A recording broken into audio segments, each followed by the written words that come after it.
Raettawy, she who forms the egg, or often called herself to be the luminous egg, described as the bud of the lotus. Thank you for stopping in at Nine World Chronicles. If you enjoy these videos, I ask that you hit that like and subscribe and help me grow the channel more.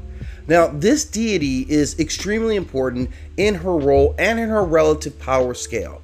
Now, she is said to be the female counterpart or complement of Ra himself, the sun god.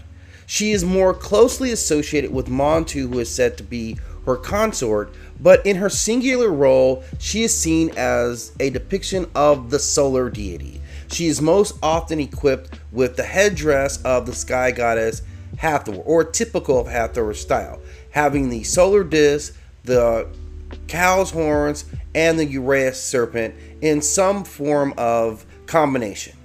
She is frequently known as Raettawy of the Two Lands, and she is associated with being exceptional power. Again, the counter to Atum himself.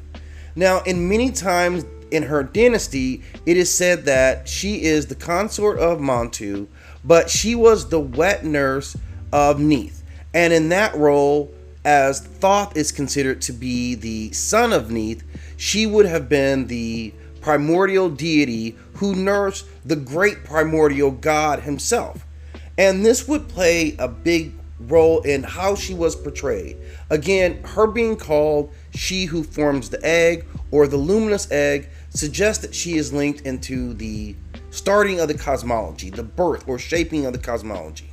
And she is typically identified with the bud of the lotus, from which the solar child comes forth into blossom, and is generally regarded as being a very nourishing and protective force for the solar child.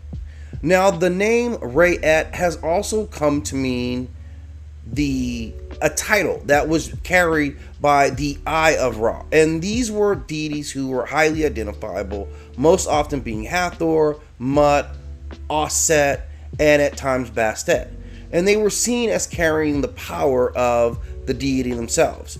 This is a title that the goddess queen Hatshepsut would use for herself, again claiming sovereignty over the solar power. At this time meant the height of power. Now, if you have more that you want to add to this particularly goddess, please do so in the comment section. And as always, I'm going to ask you to hit that like and subscribe and click the notification bell so you know when new videos drop.